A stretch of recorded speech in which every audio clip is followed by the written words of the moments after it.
the next important component, which is going to be your gradients. Remember, we have the permanent magnet, your B naught. Gradients are important. Where did we see in the block diagram? If you remember, gradients we need for a purpose of changing the magnetic field in X, Y, and Z direction. How are they doing it? So you are going to have gradient coils, and of course you are going to have three different directions. Therefore, you are going to have X gradient coils, Y gradient coils, Z gradient coils, and you can see that all of them can be nicely put together, right? All the gradient coils can be assembled together, and you will notice that the name here given is X and Y are called saddle coils. Just to remember, why when you say saddle, what is saddle? Because otherwise X, Y, Z is three dimensions. How do you remember everything? What do you mean by saddle? I think if you look at, in this example, if you look at Y gradient, you can vividly tell why the saddle, horseback. So if you look at this, you can clearly see why the name is given as saddle. It looks like saddle. So immediately you can recognize, oh, it is on the curvature surface. Y is in one direction, the other is also in X. Both of them will look like a saddle. That's why it's called saddle coil. So Z therefore will be your two parallel circles here, right? Z is your opposing coils. Notice how we described going forward along the bore where the patient will go from his head to feet. That is our Z direction. So this is kind of your bore. This is your Z direction. So your coils are in perpendicular to that. I found a better animation here, right? More well done 3D with color. So this is the patient. This is my Z axis, right? Patient lying axis.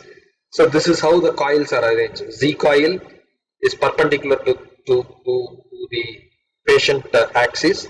So that is your Z axis, and then the Z coil, and then your surface saddle coil or your X coil and Y coil are arranged here.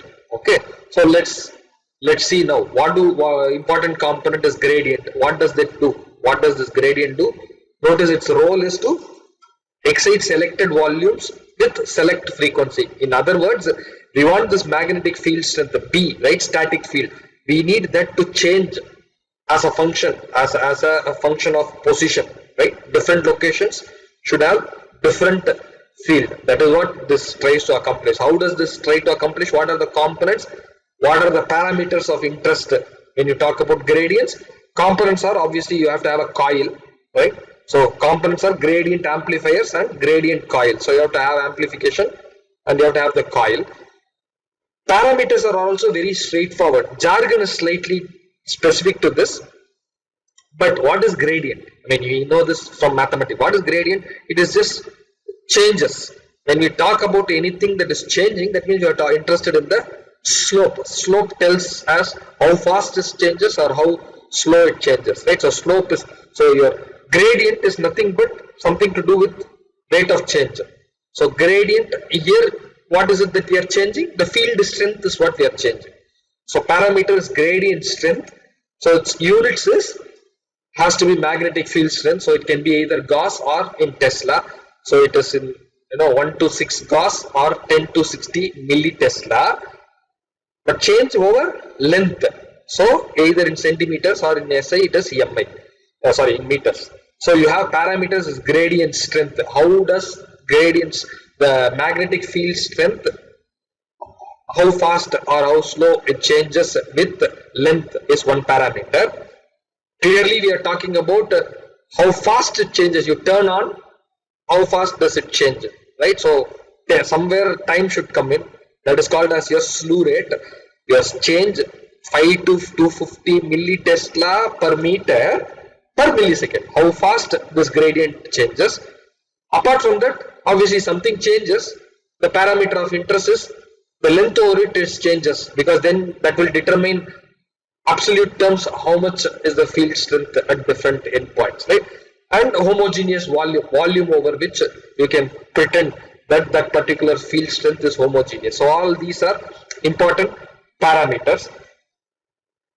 So your coil essentially is changed. Your B is always in Z direction, right? We are always interested in the Z direction, but it is slightly changed based on the slightly changed based on the gradient properties. So Gxx, gradient strength, Gx, Gy, Gz. So this is your B in the Z direction. Notice now the Z direction is, I mean, I always use this, but now patient is lying, so it is always head, foot to head, that direction. Of course, you have some limits at which you want to keep the switching. You cannot change rapidly because you are human body, right? You don't want to get into unknown trouble of switching its properties so rapidly. So there are some limits. Okay, let's get into some details. Of course, so the advantage of having these gradient coil is you can having these limits, right? More, the better it is. Increase the imaging speed, so you can capture faster changes. So there are advantages. You want this to be as high as possible, but there are limits, right? So it will enable you to do fast switching, but you have to operate within limits. So let's look into the detail. If you take Z gradient, so notice is a very nice sketch. So this is your Z, right? Patient lying. So the coil is perpendicular, right? So this is your two loops that you have. So notice what happens. If I pass a current I in clockwise direction here and I in anti-clockwise direction, you are going to have opposite polarity. Okay, and depending on the length of separation and the diameter of this, your field strength B of Z can change. See, so essentially from head to toe, you are going to have different experience, different field strengths. That is what this is saying, right? So by changing the Z gradient or the Z coil, enable us to change the field strength in the Z direction. To put it into the coordinates here, X, Y, Z, right? Now Z is along the patient, so this is how we are going to do. So the B is always, your B naught is always in the Z direction. The Z coil essentially gives this gradient GC, right? How it changes here. So it is changing the B naught experienced as a function of length in Z direction. So naturally you would expect similar thing for X and Y. Notice there is a typo here. This has to be a X gradient. So the two other things have their radius, right? The coil radius and the length over which the coil is there. So those are your parameters. And you can see how what is the effect of gradient, right? The length of this arrow is changing. The length, any vector, what you see, length is a magnitude. So the field is changing. Of course, it comes to 0. So it's positive, negative, high, becoming 0, increasing, but along X direction. If you use X gradient, if you use Y coil, Y gradient, the gradient changes in Y direction. All the time, notice our B naught is in this direction, in the Z direction.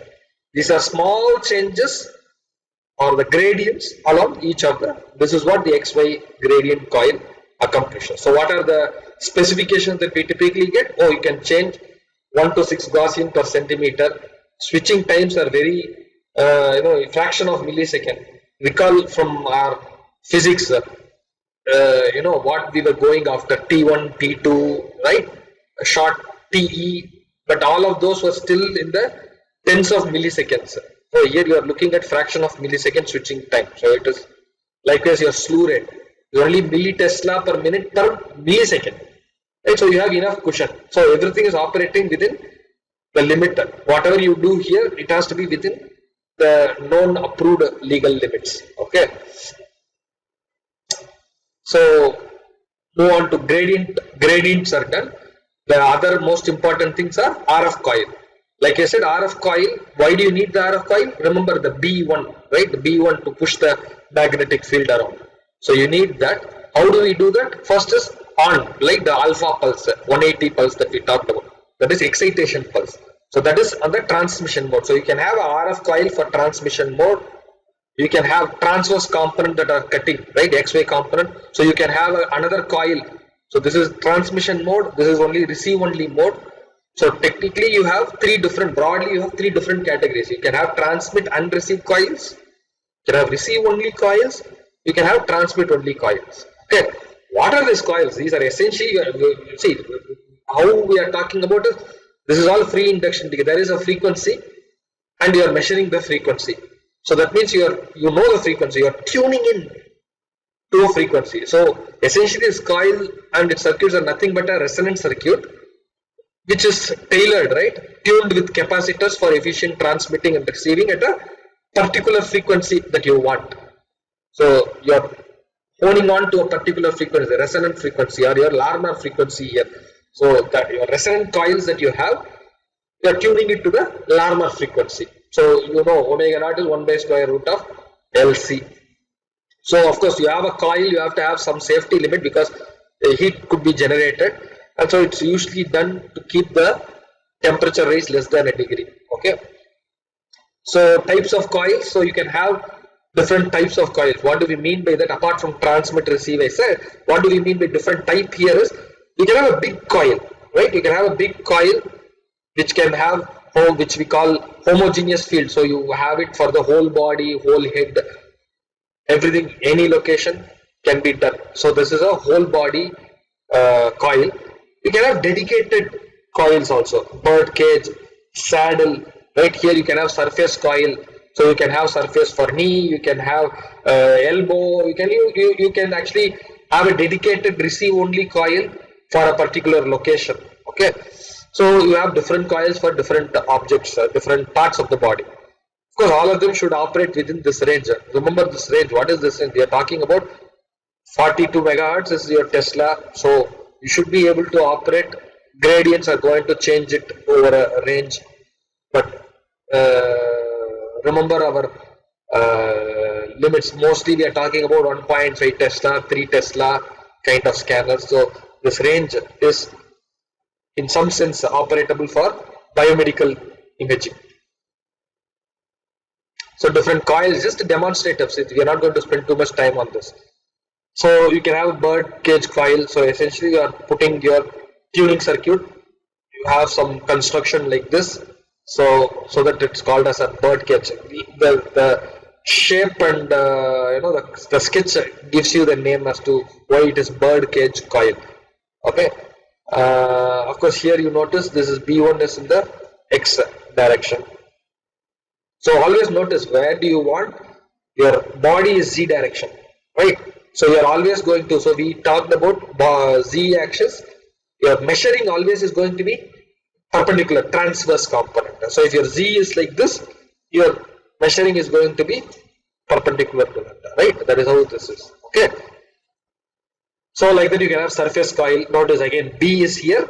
Your surface coil is measuring the XY component, right? The XY direction. So you can have dedicated coil like this. It's not a big deal. Coils are nothing but loops which have some tuned values. Your frequency, it is tuned for a particular resonant frequency. Okay, so you can have several different coils dedicated for different organs, like you see here. Breast coil, head coil, wrist coil, right? Torso coil. So you see the size and shape is changing depending on, of course, several of them, these are for small animal. Okay, we have mice or something, you can, this chamber is also small. So you have a surface coil. So these are very core electrical. If you are interested in electrical circuits, antenna, those kind of area in electrical, I think this will be very interesting and very important area that you can contribute. For the purposes of this course, we have just understood what is the physics. We know the role of this, and we know there are capabilities, how this is going to affect our image and image quality. But we are not really interested in circuit design, because that is not our goal of this kind of course, which is introductory on imaging system. So we will leave it here. Whoever is interested has a background, you may have to jump in. But this is a very interesting and active area there where you can contribute. Okay, so we'll stop here because next we need to move forward. The instrumentation is the three major components we have covered. Okay, now we need to go on to see how we use all these instruments or these components. We understood physics, so how do we use this to realize the data and organize the data so that we can go to image formation. Okay, image formation, and once we know image formation, here we'll talk about essentially how you are collecting the data, and then how do we represent it as a reconstructed image. Okay, so those are the two topics that will be covered in the next two lecture videos. For now, for instrumentation, I think we'll stop here. Okay, thank you.